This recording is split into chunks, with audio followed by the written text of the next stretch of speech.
Tak dobré ráno vo Spolok. Je 21. júla 2025, 7 hodín 12 minút nášho času a ja som vyrazil z hotela v meste Jusukova a idem tu na nejaký tepe, to znamená na nejaký kopec vo výške 3000, neviem koľko metrov, neviem pokadiaľ sa dostanem. Som už nedaleko irackej hranice, takže nie som si istý, či ma tam vôbec pustia, lebo už som minul jeden checkpoint, kde ma kontrolovali, tak uvidíme ďalej. Zabočil som do doliny, kadiaľ ma vedie cesta hore na ten vrchol kopca, alebo respektíve pod ten kopec. Pohybujem sa v pohorí Cilo. Toto je Cilo Mountain. Hneď na spodku, jak som zabočil po tej kontrole, bol nejaký zákaz. Dačože military base, vojenský objekt, tak tam som samozrejme, že nešiel. Snažím sa tu neprovokovať miestnych policajtov, lebo tých je tu všade hromada. Policajti tu nemajú obyčajné autá, ale majú tu také obrnené autá a s tými obrnenými autami chodia po meste. Hore majú také gulometné hniezdo, samozrejme bez gulometu, odfotiť to nechcem, lebo keby mi náhodou pozerali tu nejakí veľmi aktívni vojaci alebo policajti fotky, aby to tam nevideli. Nechcem tu stráviť pol dňa na policajnej stanici vysvetľovaním, že prečo som to fotil. Včera som videl aj policajnú kolónu s obrnenými autami, išla smerom od irackej hranice a večer, teda v noci, už keď bola tma, tak som počul zvuk vrtuľníka, tiež letel smerom z juhu od Iraku, ale zaujímavé bolo, že nesvietili mu žiadne pozičné svetlá, ani majáky, ani nič na ňom neblikalo. Proste išiel úplne bez akýchkoľvek svetiel. Tak, iný kraj, iný mrav.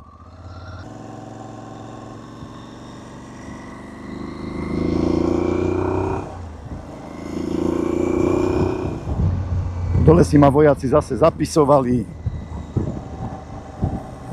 Ale stále lepšie, keď ma zastavia vojaci a si ma zapíšu a pustia ma ďalej, ako napríklad v Rusku alebo na Ukrajine je tzv. Prigraničná zóna, oni to volajú prigran zóna, a keď nemáš propust, čiže priepustku z policajnej stanice alebo od, neviem, možno ministerstva vnútra alebo neviem koho, tak ťa proste nepustia. A tam tá pohraničná zóna je niekoľko desiatok kilometrov od hranice. Mám to ešte 13 kilometrov, pol hodina cesty. Tak uvidíme, čo ma čaká. Zrejme idem tam hore do toho sedla. Zobral som si nejaké jedlo z hotela, nebral som si ani varič, ani ešus, ani nič. Takže dneska som na suchej strave, lebo som chcel ísť na ľahko, aby som sa veľmi netrápil. Horný kufor a vak zo zadného sedadla je dole, mám len bočné vaky, aj tie sú ešte odľahčené. Mám so sebou len politrovú fľašu s vodou, na ktorej je filter, takže spolieham sa na to, že napustím si vodu z nejakého horského potoka cez ten filter a to budem piť.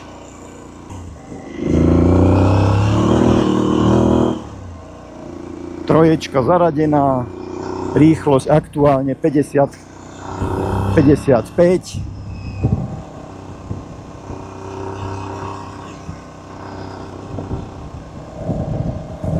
Je to úplne iná jazda, keď človek nemá so sebou bagáž, ale ide tak na ľahko. No, takže som na nejakom Güllü jazere, nadmorská výška, predpokladám, bude ešte do 3000. Je to tu paráda. Idem to tu pofotiť. Vlastne ešte ani nie som hore, ešte ma čaká 4,6 km stúpania. Keď to tu tak pozriem, tak tu bude viacej tých jazier.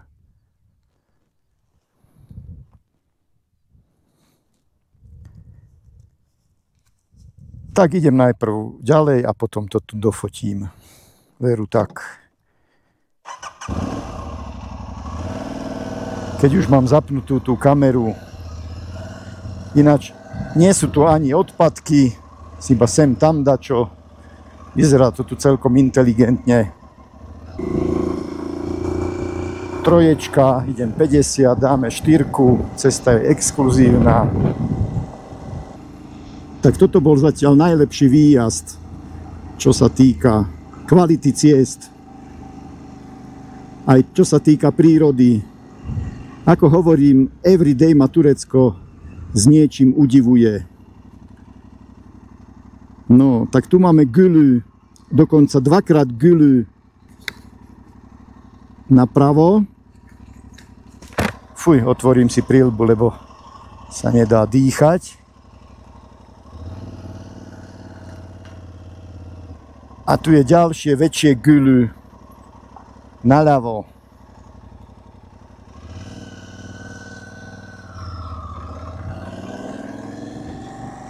No ja neviem, čo mám skorej fotiť.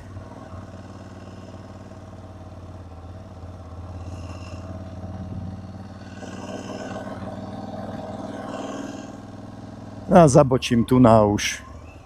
Treba už nejakú prestávočku po tomto výjazde.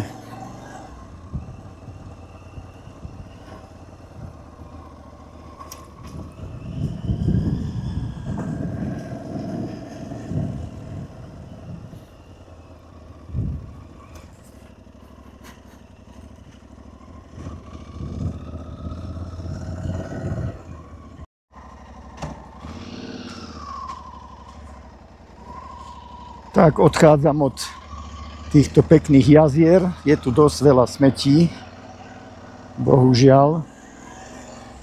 A idem pozrieť vyššie.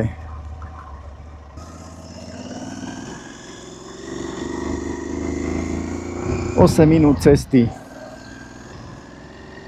Toto je asi zatiaľ najväčší highlight mojej cesty.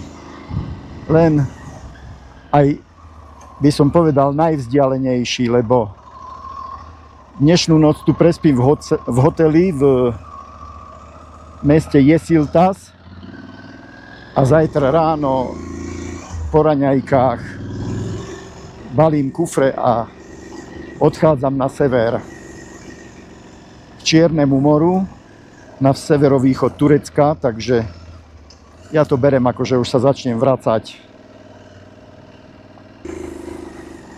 Toto je dosť strmá cesta. Zadné koleso mi sem tam prehrabuje.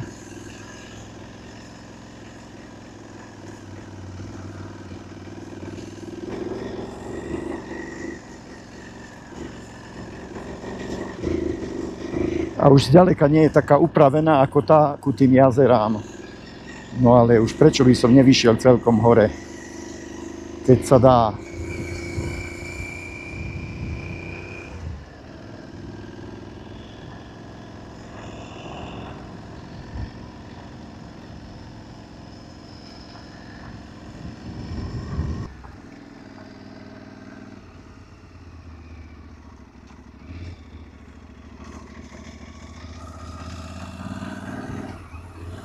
Ináč aj na mapách,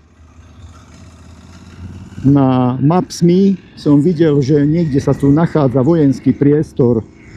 Tak dúfam, že pri mojom túlaní sa mi nepodarí na ňo natrafiť, lebo viem si predstaviť, jak tam hneď budú vojaci vybiehať z budovy. 4, rýchlosť 60, paráda. Trošku zbrzdíme. Aprilia je super stroj, keď není zaťažená všelijakou bagážou. Dá sa s ňou užiť. No, taká serpentína ma čaká.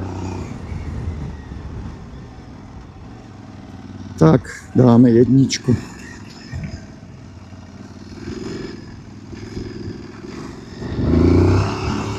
Zadné koleso hrabe.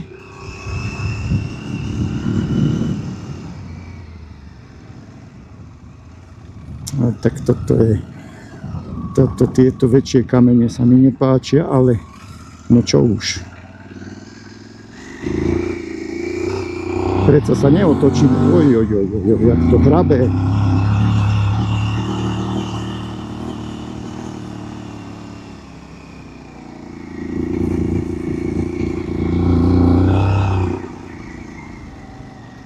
Asi sa už pozrieme na irackú stranu v tejto zákrute.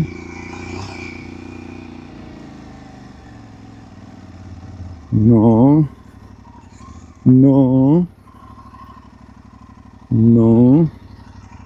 Tak to musím sa ísť pozrieť na to. Sice z hora bude lepší výhľad. Idem ďalej.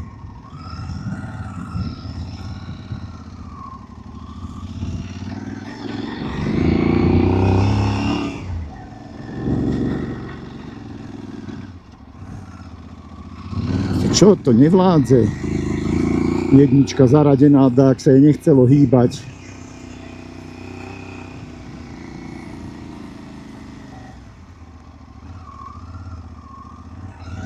Hore skúsim vydedukovať, že v akej som nadmorskej výške, ale mne sa zdá, že toto bude najvyšší bod celého môjho tripu po Turecku. No, a už som hore. Tak, vojenskú základňu som našťastie netrafil. Toto je iný kopec. Ale možno z hora uvidím, že kde sú vojaci. Oh my gosh. Tak toto je tu veľmi interesantné. Hneď to uvidíte tam naľavo. Neviem síce, čo to tam je, ale vyzerá to tam ako nejaký tábor pastierov. Zaujímavé.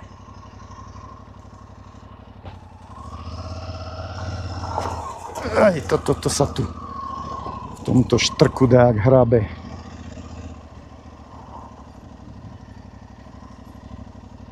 Tak, je tu drevo nanosené, tá ja neviem, či je tu takto.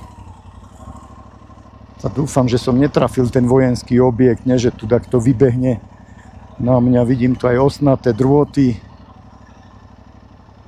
Tam je otvorená budka, budova, tak asi sa tu len otočím a idem preč. Alebo že by to bolo opustené, ale tomu ťažko uveriť.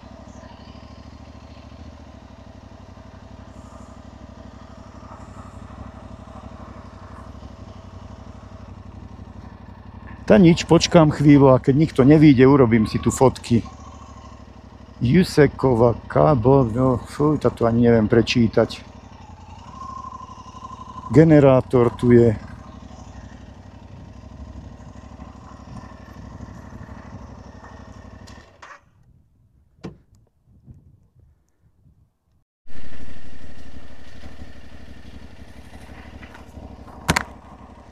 Pohľad z hora na to najväčšie jazero alebo pleso.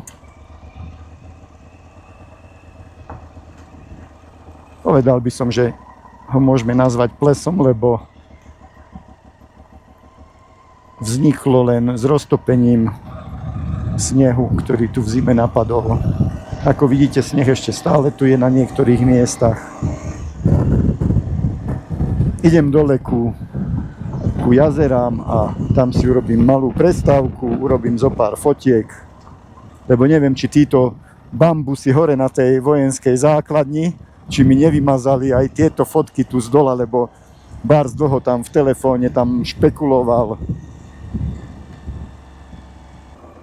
Nie, že by boli radi, že ich navštívi nejaký turista zo Slovenska, teda ktorí aj boli radi, ale ten ich šéf, náčelník, ten nebol taký milý.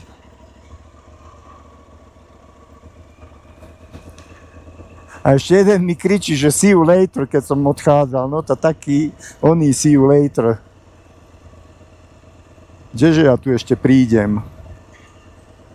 Už nikdy v živote, lebo na čo by som tu chodil, keď už som tu raz bol.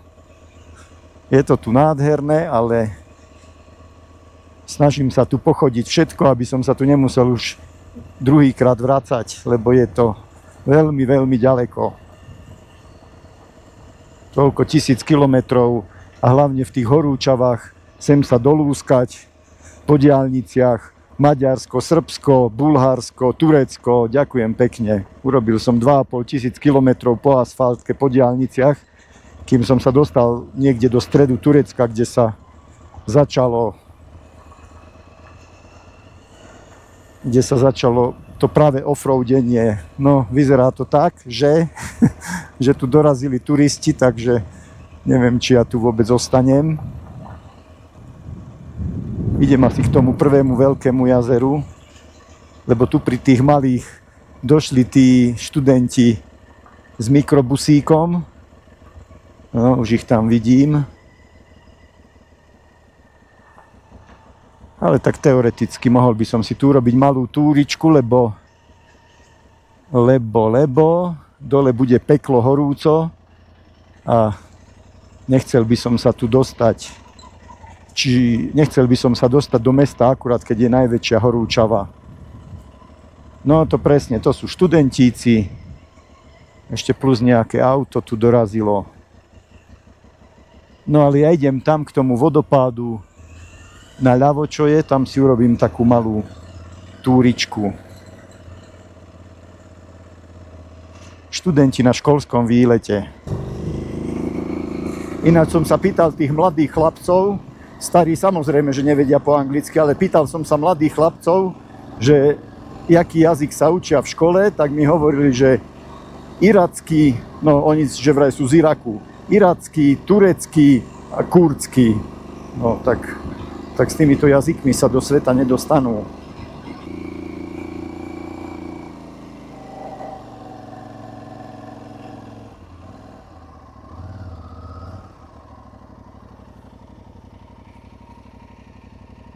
No veru, že aj tam je nejaká vojenská základňa, tak ja na to serem. Tak ja tam neidem.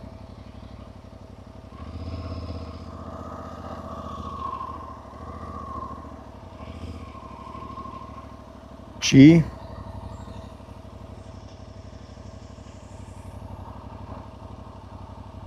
Pozerám, že kde ide cesta.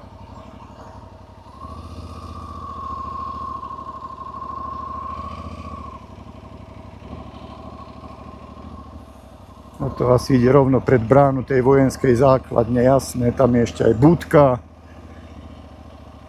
Tam ma zastavia, zase milión otázok. Tak tam neidem.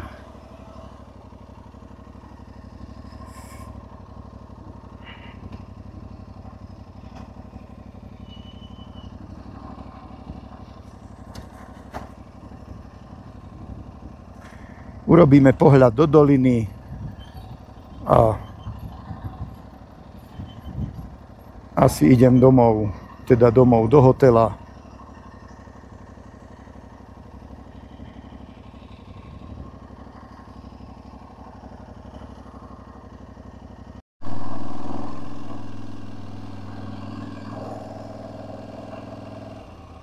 No, ďalšie jazero. Tak ja sa z toho poserem už. Všade jazerá.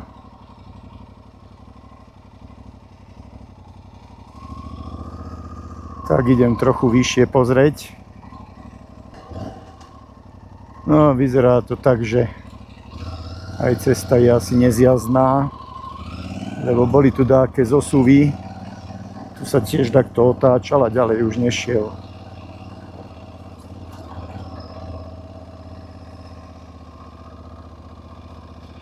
No, tam vyššie vidím, že za druhou serpentínou je skalný zosuv. Takže sa otáčam.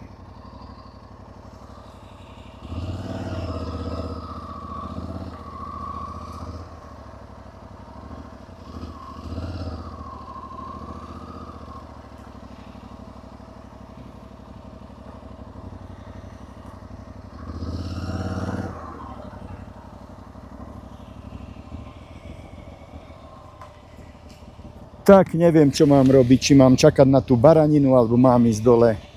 To, že keď není hotová baranina, tak tam budem hodinu s Turkami čo sa rozprávať, keď nevedia ani po anglicky.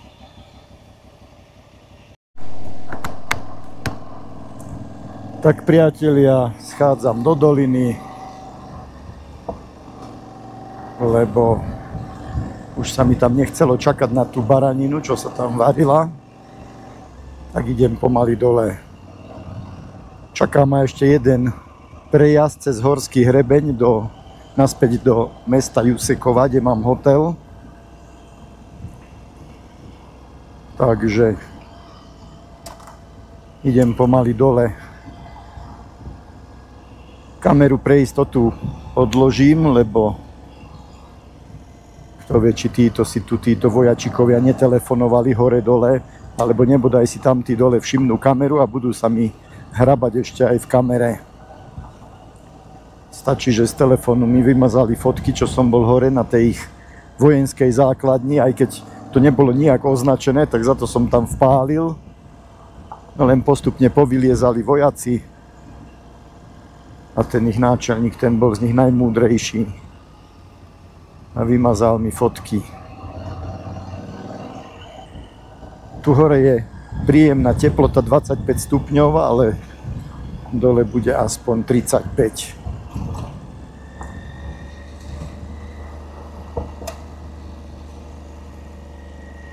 Pekná cesta predo mnou a zajtra už naberem smer sever, hneď ráno po raňajkách.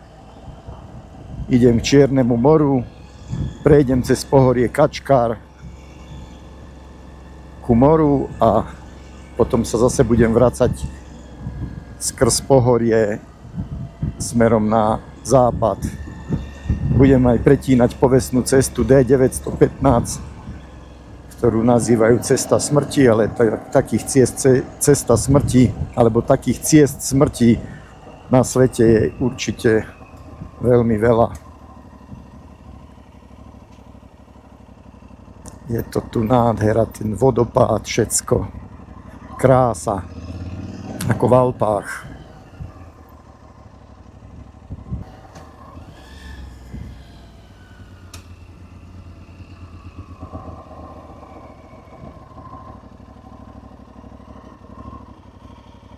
Pohľad na vodopád.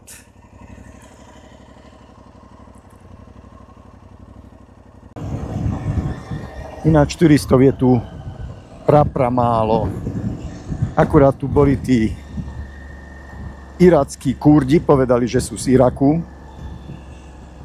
Tak neviem, že prečo tu prišli do Turecka, no ale to je ich vec. No, už je 28 stupňov. Prejdem každých 100-200 metrov a o 1 stupeň stúpa teplota. Zase trošku asfaltu.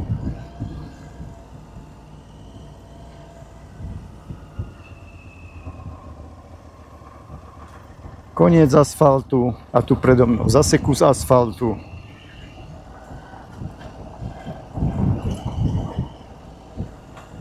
Vyzerá to tu ako v Alpách, ale to, čo tu zažijete, to v Alpách sa nedá.